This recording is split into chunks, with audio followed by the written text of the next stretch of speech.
Presiden Amerika Serikat Donald Trump meluncurkan Project Freedom atau proyek kebebasan di Selat Hormuz.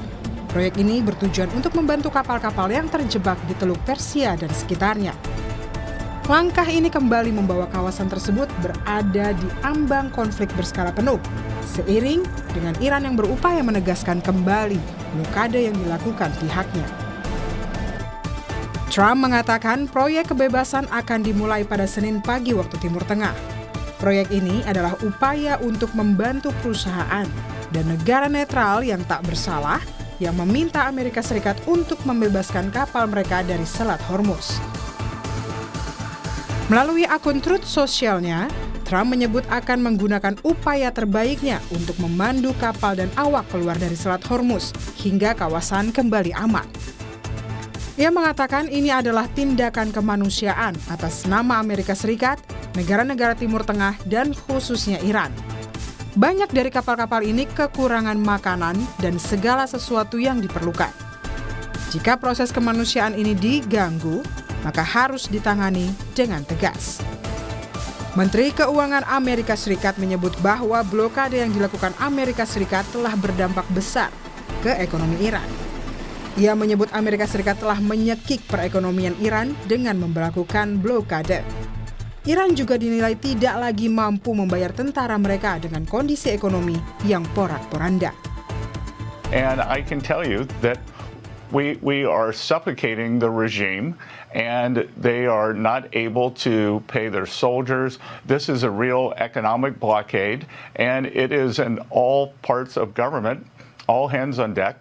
President Trump has made the world safe. He said Iran cannot have a nuclear weapon. They have to turn over their nuclear, their enriched uranium. He's wiped out their Air Force, wiped out their Navy, wiped out their factories. But that they are the largest state sponsor of terrorism, and China has been financing them with their energy purchases, and we've been encouraging them not to. And that is a topic of ongoing discussion. Menanggapi rencana Trump terkait proyek kebebasan, Parlemen Iran memberikan reaksi keras.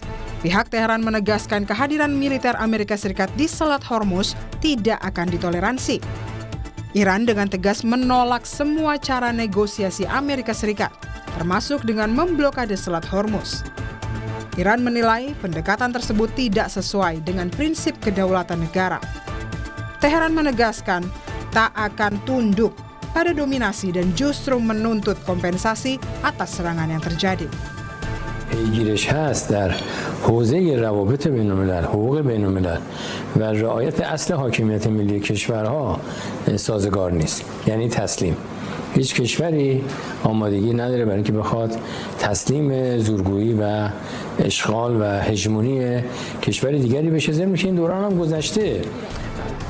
Militer Iran juga menegaskan pasukan asing yang mendekati atau memasuki Selat Hormuz akan jadi target militer Iran.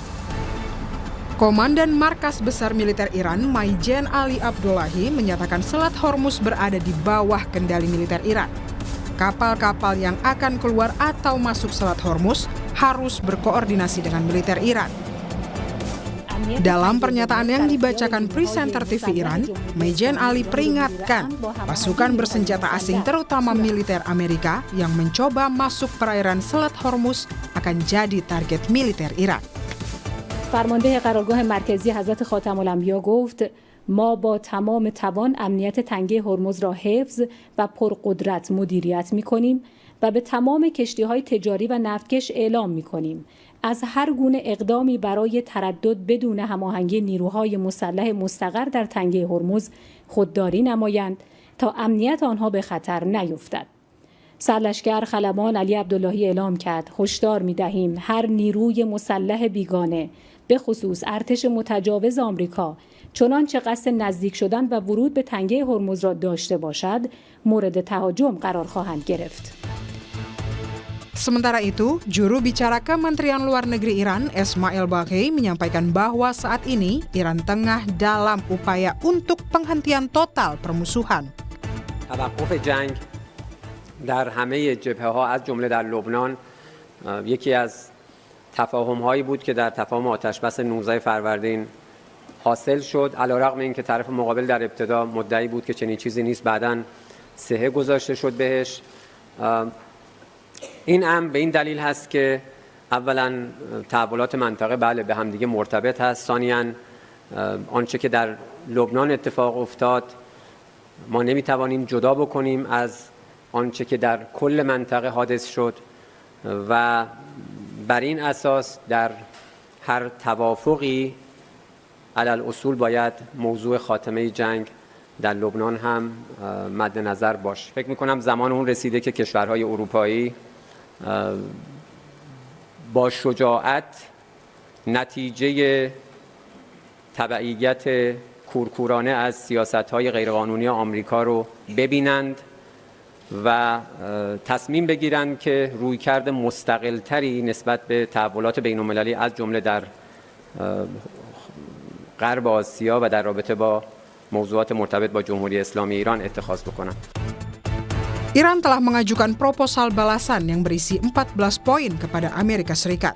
Proposal tersebut sebagai tanggapan atas proposal berisi 9 poin dari Amerika Serikat. 14 poin tersebut meliputi penyelesaian konflik dalam 30 hari, penolakan gencatan senjata sementara, pembukaan kembali Selat Hormuz, penghentian blokade laut Amerika Serikat, pencabutan sanksi ekonomi, pencairan aset Iran yang dibekukan, jaminan tidak ada serangan di masa depan.